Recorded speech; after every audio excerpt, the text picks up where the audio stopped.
am na ku nekk si ligne bi ñu jël ko asalaamaaleykum nga ñëw allo salaamaaleykum waaw sëñ bi noo tudd ak fooy woote gën a likkati baat bi ñu gën laa dégg wax Moussa rek allo ne ko njiit allo wala maa ngi lay dégg waaw ma ne noo tudd ak fooy woote da ngi woote fii ci HLM Grand Yoff bi noo tudd waaye tur moom mën naa ko lépp sax waaw kon na nga wax jàmm bopp allez Moussa rek ne ko muñ adduna moom ku jiitu rek da nga am ñoo xamante ne si ba ngay dem ñu ngi say tàng da ngay taxaw rek xam ne yàlla moom bu la jiitale yàllaa la jiital way leneen mënul ci yàlla mooy choisir njiit ku bëgg a nekk njiit ku bëggoon nekk bëgg njëkk ni njiit ko kon man mi sax ma nekk njiit waaye njiit moom yàlla koy fal te bu la yàlla falee ñuy wax sàmmkatu kuy sàmm xaw ma lan sàmmkatu mbot ba mbaw fa kilo la ndeysaan da nga xam ne daal àdduna ñëpp duñ ne gongo ñëpp duñu bokkandoo ne rek baax na il faut nga am ñu lay fakkastal am ñu lay jéem a defal naat na yooyu da ngay passé la ngay passé am nga personnalité yàlla def na ko pare nekk nga kilifa yàlla def na ko pare la ca def nag da ngay jiital sam xel ñii te fak jéem a fakkastal fépp nga xam ne rek ñooñu loolu mooy seen nit ci am na ñoo xamante ba addunay tukki ci loolu mooy seen bind am na ñoo xamante boo bu ñu defaree benn obstacle sax bu ñu kilee daal di dellu ko naa dellu si wàllu waxtaan nañ kile yooyu amul solo ci àdduna àdduna moom boo nekkee rek boo nekkee jiit rek ku boot golo xañ doolu da ngay muñ rek li ngay def yàgg nga ci politique yaa ngi koy def nekk nga 2 fois conseil nekk nga ba ngay xeex ci boo tam opposition nga tàmbali nekk ci digg ba yàlla defal la li nga def li ñu def santal yàlla rek ndax boo xamee ba jiitu day nekk kilifa lépp ngay dégg lépp ngay gis dana danga dégg li nag da ngay ñaan yàlla taxawu la jërëjëf taxaw la sa diggante say noonu jërëjëf góorgóorlu rek d'accord li ngay def nga def ko parce que problème mu Sénégal mooy problème buñ nee séddoo coow li tàmbali man boo tàmbali dégg ñuy waxe ba Macky Sall waxee affaire yii laa xam ne mbir mi ci mujj coow rek ci mujj aw wax ju bëri nit ñi sénégalais xamuñu loolu xamuñu teranga lu ñu xam xëj ko xeex ko xuloo ko waxante lu bon kenn mënu ci garab ba ko Macky Sall laa ne réew mi dina yëngu ca kër dina yëngu parce que am na ñoo xamante ne fi nekk morceau benn morceau ceeb buy taxawal jaral na leen xeex da ngeen di sëgg rek fat seen i nopp téye seen lamiñ di bañ téye seen lamiñ ci def li ngeen def rek moo gën noppi jërëjëf kilifa gi histoire rek lañ ci d'accord xamuñu teranga xamuñu séddoo xamuñu séddoo ci teranga xeexoo ko xuloo ko werante nga wax nit ñi lu bon luñ wala dafa ne kilifa gi lu bon jërëjëf fa mu dëkk fañ ko jëmal fa mu jóge la d'accord jéggal ñu waxtu wi daal moo ñu xaw a njatu suuti moo tax ndax am na aussi ñeneen ñu nekk ci ligne bi moo tax nag ñuy sakku rek ci ñi nga xamante ne xëy na dañuy dugg pour intervenir ñu gàttal rek su ko defee incha allah ñu mën a daal di gën a ànd ak ñoom asalaamaaleykum waaleykum salaam wa rahmatullah na ngeen def sant la bu baax soxna si noo tudd ak fooy woote HLM Grand Médine man la Sophie Diallo bismillah adjointe au maire la d'accord bismillah xanaa yàlla ma wërsëgal sax ndax d'habitude damay faral di woote du ma dugg dégg la waaw di leen gërëm ci émission bi te di gërëm itam monsieur le maire sama maire jërëjëf li tax ñu koy gërëm nag du farfarloo waaye dafa nekk nit koo xam ne li may liggéey wax dëgg neex yàlla tax may wax de parce que man ñi ma xam yépp xam nañ ne du ma nit koo xam ne damay faral di jël kàddu wala di wax ci loo xam ne du noonu lu mu sumba ful ak fayda la ciy def dëggu la ci bëgg nit matul de li may wax xaw ma sax yan may déggam di nit matul yàlla rek ma waaye li mu yéene parcelle yaakaar naa nekk yàlla na ko yàlla may gudd fa amiin incha allah waaw ndax liggéey na waa parcelle bëgg nañ ko caaxaan taxu koo jóg tey jii bu fekkee ne denrée yi rek du ma wax sax ndax su ma waxee day mel ni dañu fi nekk fu di ko gërëm question denrée yi man ci sama bopp fii sax parcelle am na ku ñëw naan ma waaw kaay parce que am na ñuy xëccoo am na ñuy wax xaw ma nag kaay nga ñëw teew li ma leen wax dama leen ne du ma jóg xam ngeen lu tax parce que tey en tant que adjoint au maire boo taxawoon sax dinañ ne Moussa Seye ngoog dugal na ci ay nitam donc de telle sorte que dañuy wax ñun ñëpp ñu dem tool parce que doonuñu ci dara affaire de état la ak population yi donc dafa war a jaar yoon te ñun wóor nañu wóor yàlla nekk ndegam moom li muy génnee di ko joxe da koy jaarale yoon à plus forte raison li état di joxe ndax mooy waxam. soxna si tamit rëcc na xëy na waaw. kooku madame la maire maa ngi koy nuyu. d'accord madame la maire mu ngoog ñu jëlaat keneen si ligne bi ñëwaat asalaamaaleykum. asalaamaaleykum wa rahmatulah. waaleykum salaam wa rahmatullah. maa ngi tudd Samba Ndiathie maa ngi wootee Parcelles Assainies. Samba Ndiathie bisimilah. waaw ñu ngi rafetlu émission bi. jërëjëf. dañuy jaajëfal suñu maire macha allah. di ko ñaanal yàlla na ko yàlla taxawu. way oh là là rëcc na moom itam xëy na du ñàkk ndax ligne bi moo xaw a saturé bu xante bi tar na ci ligne bi waaye du ñàkk itam su fekkente ne dellusiwaat na rek wala bu amee ñeneen ñu ñëwaat aussi am chance mën a participer ci émission bi ñu mën leen jël ci 88 628 05 05 88 628 05 05 su ko defee monsieur le maire sànq yaa ngi ko doon wax est-ce que tey kon mën nañu jàpp ni après li nga xamante ne moom mooy dund bi ñuy séddale te mu jóge ci état bi mairie bu wala sax conseil municipal bu Parcelles Assainies moom itam dina indi ndimbalam ci askan wi su fekkee noonu la demee itam ndax mën nga ñu defal benn estimation rek pour ñu xam exactement naka lay demee xayma bi. waaw xam nga ñun état c'est la première fois muy jox population directement ay dund. waaw jégal ma ndax pandémie moo am mais état.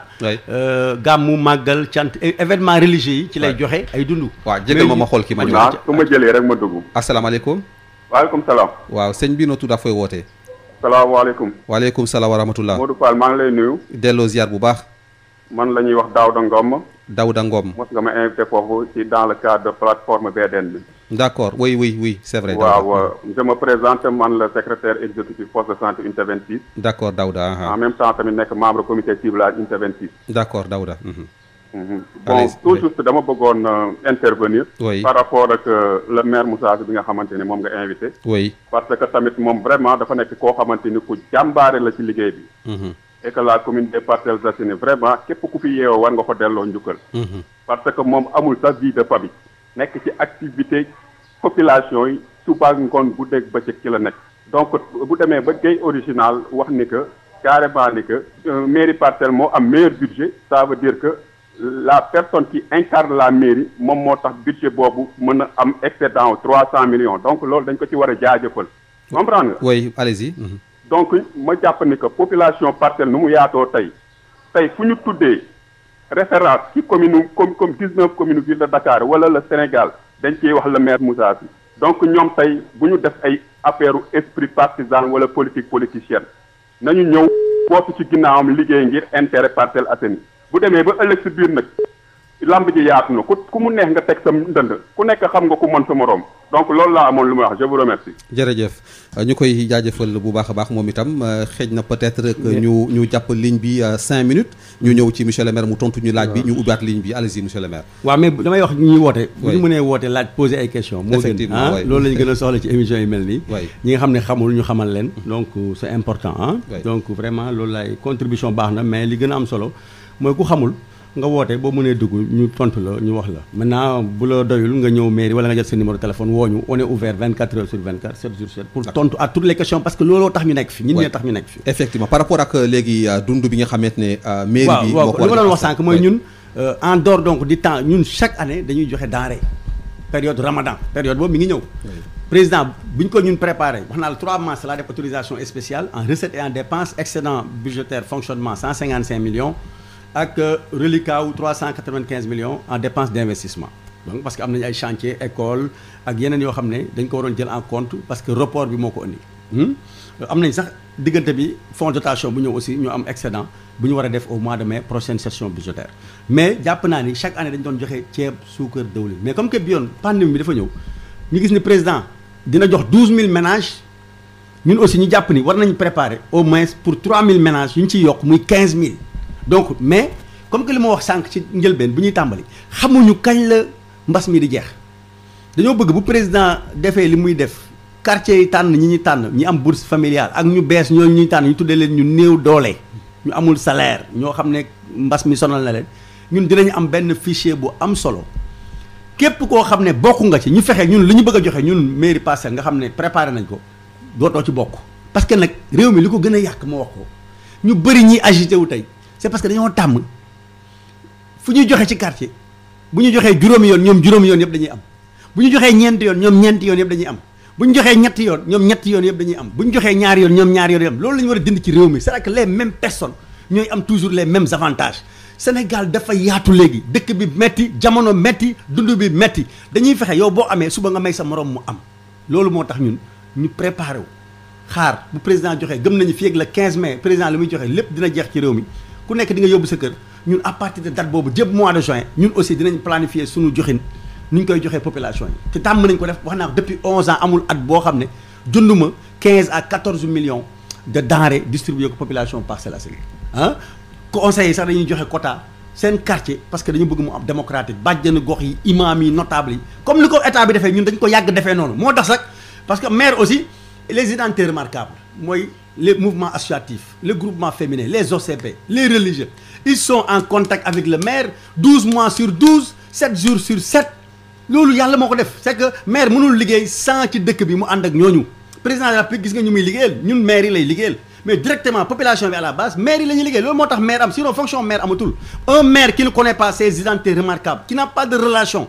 d'affection avec ses identités remarquables il doit se poser des questions ça veut dire que il ne s'est pas imprégné de la base donc il faut nga xamante ak nit ñi ku nekk fa mu dëkk ak lu muy yëngu ak nan lañ ko falee ah ak lan lay dox nga liggéey ak moom muy dem ci base bi di la rendre compte parce que man j'ai 20 quartiers j'ai aujourd'hui presque 200 000 habitants ou plus j'ai 79 mosquées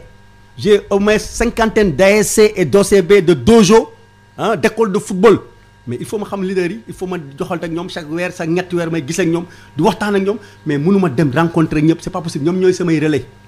donc man noonu laay politiquer noonu laay defee sama politique municipale depuis jamonoy Pape Diop depuis 96 jamonoy Mamadou Diop ba may ñëw fii ci rajo bi ak doyen Jules Ba yàlla na yàlla yokku leeram sama doyen nga xam ne maa ngi moom ñoo bokk doon conseil municipal ville de Dakar depuis 96 jamonoy Mamadou Diop donc man loolu mooy sama principe loolu mooy sama forme de travail donc gëm naa ni en tout cas incha allah bu état bi pare dinañ jël fichier bi ñu nag suñu conseil municipal dinañ définir le cadre ensuite dinañ joxe incha allah amul benn problème. te gëm naa ni fii ba juillet appui social bu ñu war a def dinañ ko def déjà pour les hôpitaux médecin chef ak médecin district yónnee nañ ma liste médicament 15 millions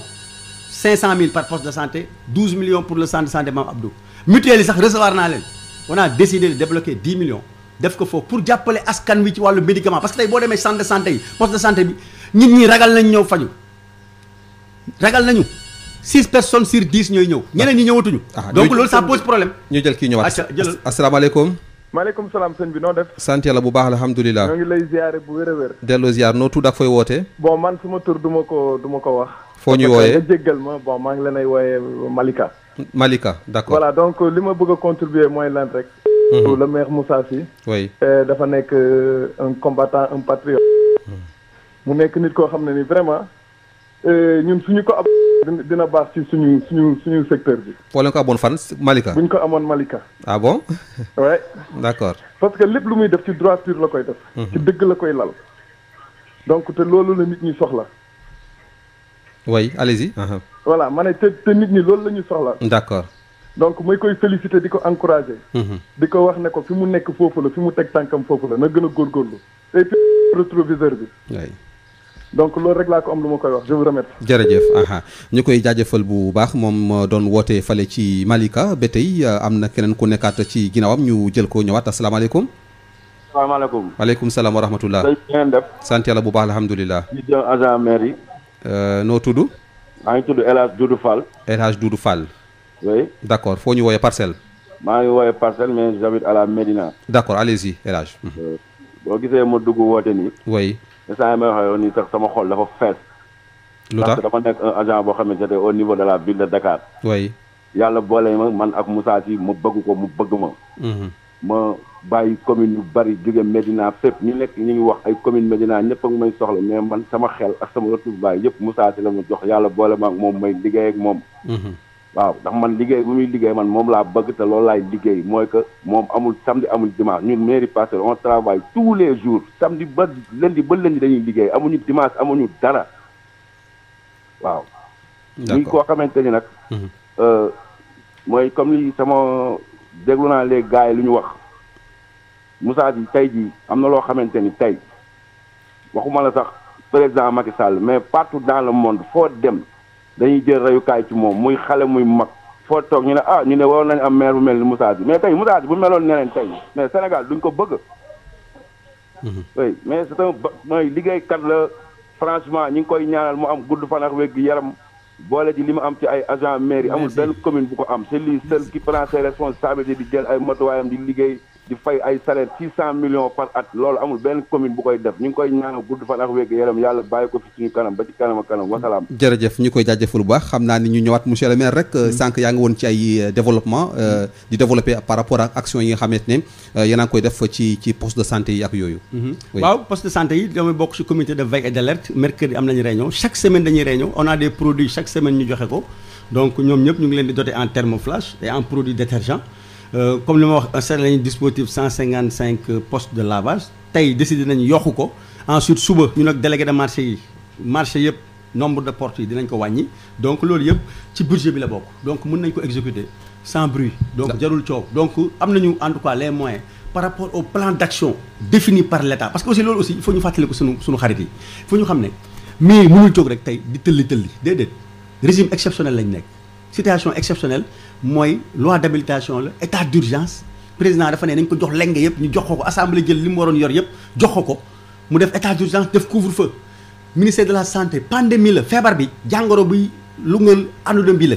donc Sénégal président fu mu toll nii ak ministère de la santé ak force de défense et de sécurité yi ministre de l'intérieur gouverneur préfet sous-préfet ñoo nekk aux avant-postes ñun ñi nga xam ne ay mën nañ tuddee suñu bopp ay fantasses xam ni ñu ko xam na laa ko mën a waxee président mooy général bi ñun ñoo nekk ci suuf donc ñun dañuy xool li général bi bëgg mu joxoñ ko ñu dem foofu mais du ñu xëy rek Moussa Sy xëy rek mënul génne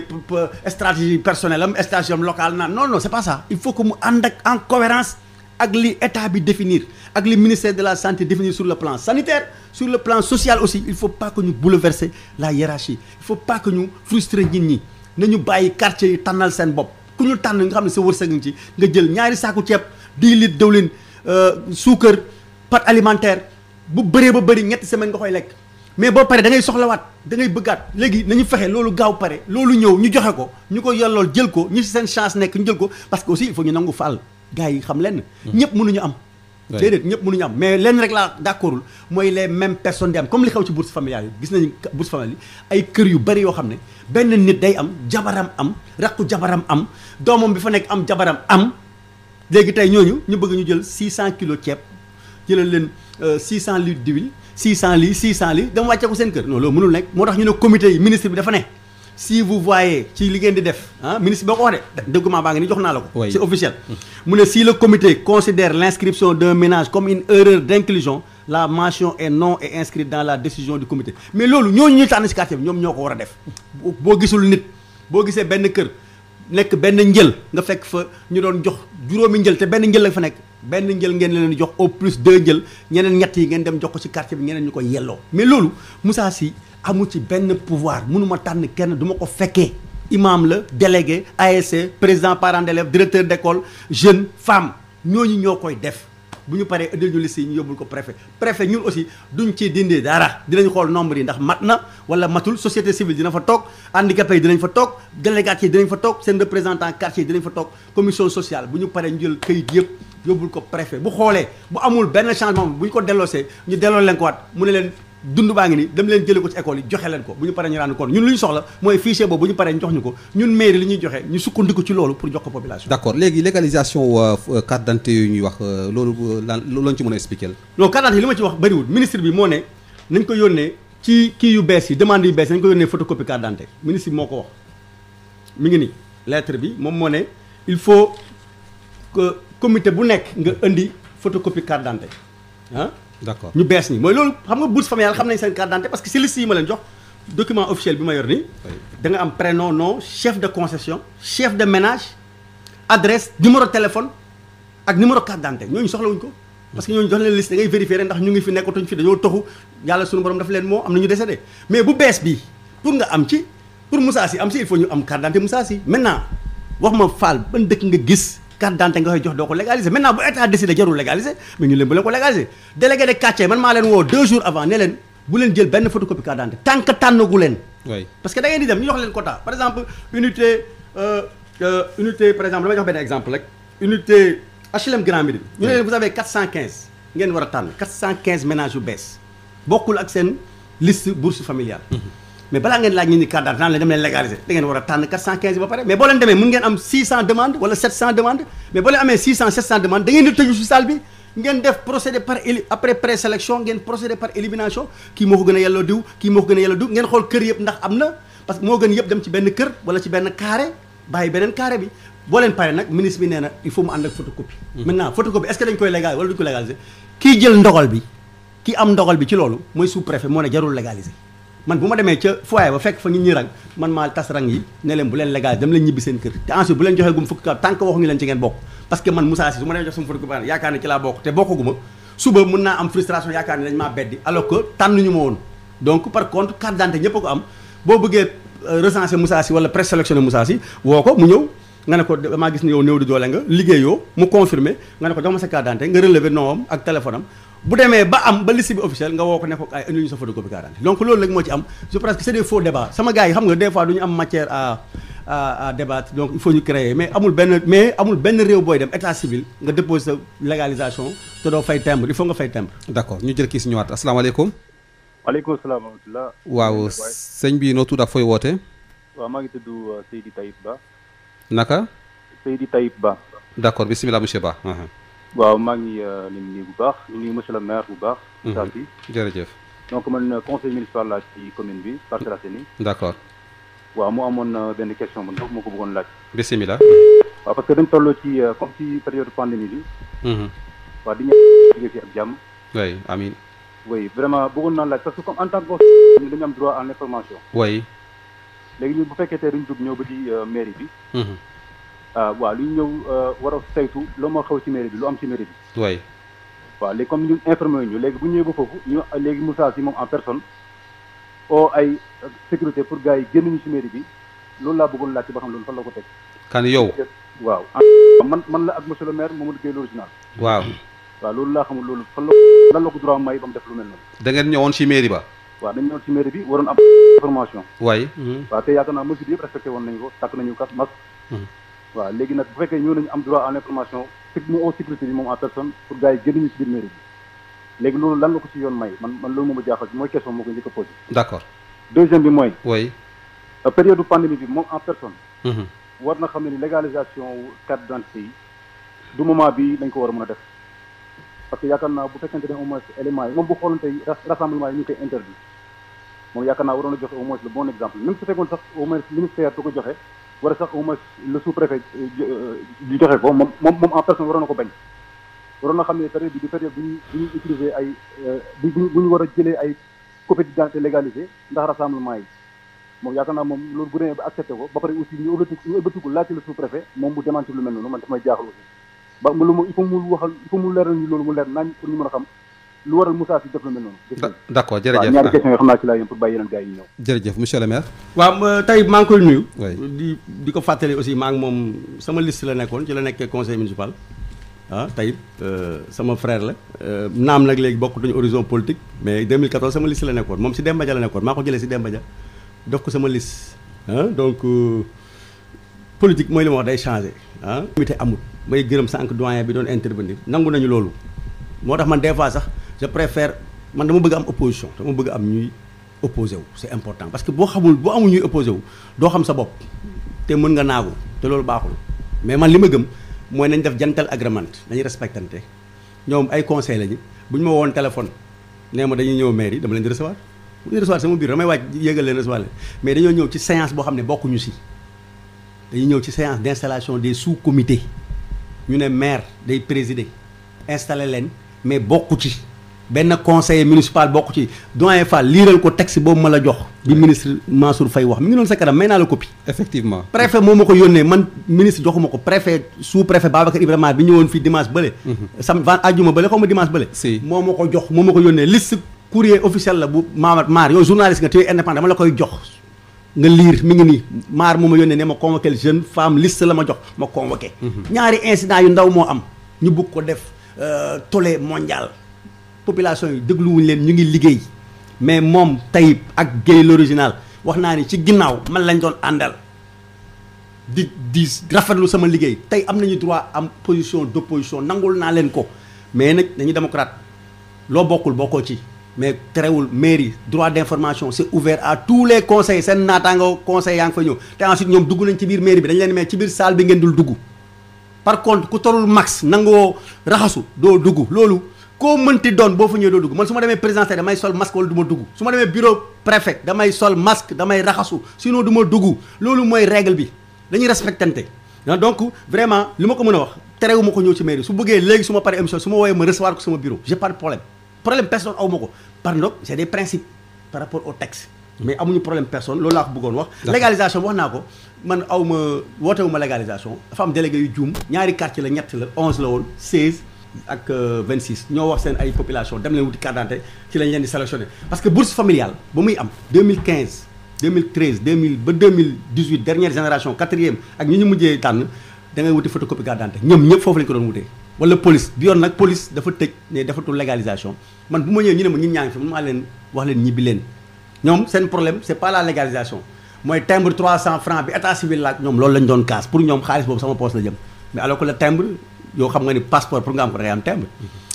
vie collective da ngay am timbre extrait de naissance day am timbre ces documents là autorité bu la ko jox en dehors de la police et de la gendarmerie légalisation amul timbre xamal ni y a du faux c'est pas normal donc boo joxee sa xaalis rek lu koy justifier mooy timbre bi ñu ciy apposé donc vraiment loolu laa ci bëggoon wax mais loolu dépassé nañ ko ñoom xam nañ ni problème attroupement man damay wër di tas ay attroupement di wàccee ay marché ay 17 heures donc mënu ma créer attroupement man maa ngi fanaan ci mbedd mi gëñ sama kër gëñ nañ ma gis sama yaay laay woo jaar kër ga nuyu ko dem maa ngi ci diggante mairie ak mbedd yi man ci jaww ji ci dëkk bi laa nekk di wër suba ngoon bu dégg ba ci di tas ay attroupement donc mënu ma créer attroupement vraiment maa ngi leen di ñaan loolu moom dépassé nañ ko seen quartier yi ñu ngi liggéey bu ñu bëggee jàppale seen quartier nañ dem jàppale seen quartier yi parce que mbir mi yoruma ko du ma tànn du ma choisir aw ma quota aw ma cas vraiment loolu laa leen bëggoon wax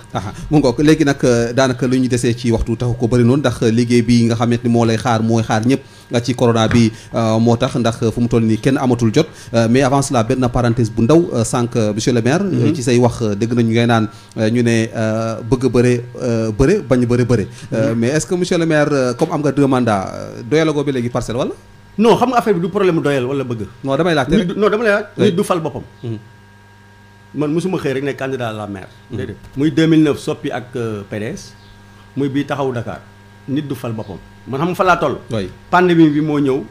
yàq liggéey bi parce que ñun suñu mandat yi jeex na xam nga président moo prorogé woon ba 1er décembre mu prorogé waat ba au plus tard 21 mars diggante bi bu muy wax loolu mbas mi amul léegi mbas mi ñëw na léegi élection kenn xamatul kañ la am donc dañu nekk ci bilan ñun lu ñu war man en tout cas man maire li ma jàpp depuis février jël naa sama tous mes services ñu dem def suñu bilan defar documents yi mbas mi ñëw ñu suspendre bu mbas mi jeexee dañuy terminer bilan boobu def audience publique présenter suñu bilan maintenant si nga élection yi di ñëw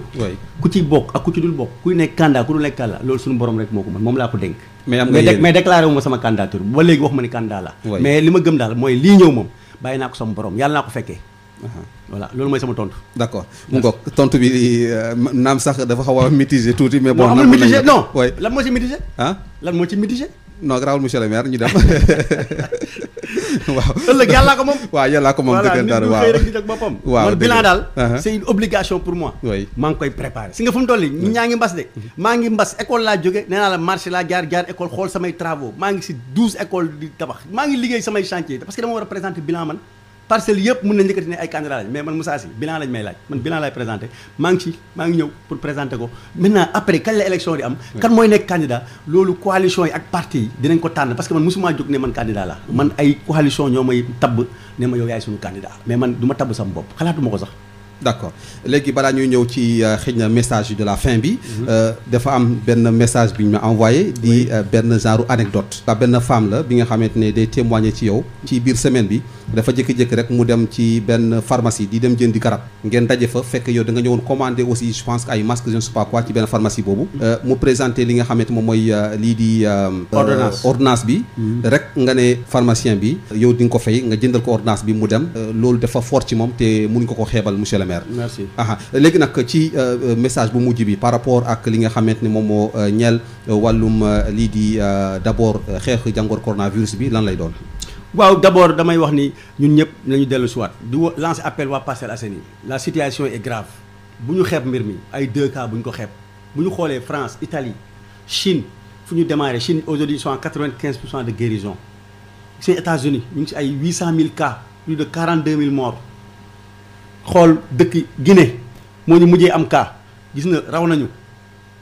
ñoo ko njëkk am cas mais raw nañu gis nañu Mali ba fin mars amuñu woon cas donc mbir mi day dox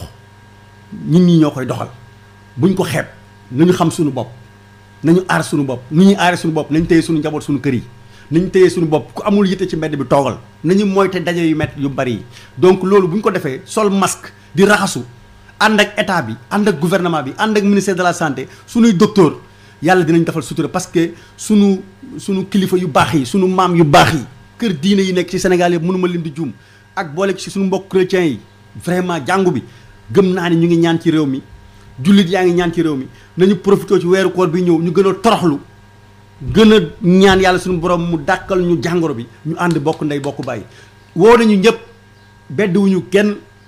liggéey dafa am principe am yoon képp ku jaar ci bunt bi boo ñëwee ñu wax ak yow amuñu problème on n'a pas de problème donc vraiment suñu loxo tàllal nañ ko waa Parcelles Assainies yëpp koo xam ne yaakaar nga ne dañ laa beddi boo ñu seetsee nañu ci fànn bi laa bëgg a jàpp fànn bi dinañ lay kaay jàpp parce que liñ ciy sonn bu ñu sañoon ñëpp a ciy sonnee noonu gëm nañ ñi nag ñu ngi ciy sonn parce que nag suñu sas la sinon dañ doon daw ne bëgguñu am jàngoro bi